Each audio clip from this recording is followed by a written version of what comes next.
আচমকায় Dybala ঝড় উঠেছে আর্জেন্টিনায়। Scaloni ৫৫ জনের স্কোয়াড দেওয়ার পর থেকেই নেট দুনিয়ায় বইছে ক্ষোভ আর হতাশার এক অদৃশ্য সাইক্লোন।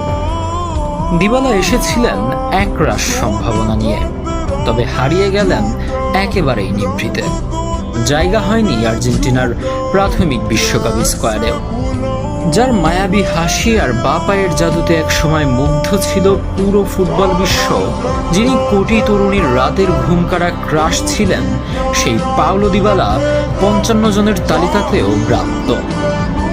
রাজপথে হয়তো কোনো মিছিল বা স্লোগান নেই, তবে সামাজিক যোগাযোগ মাধ্যমে রীতিমতো আগুন জ্বলছে।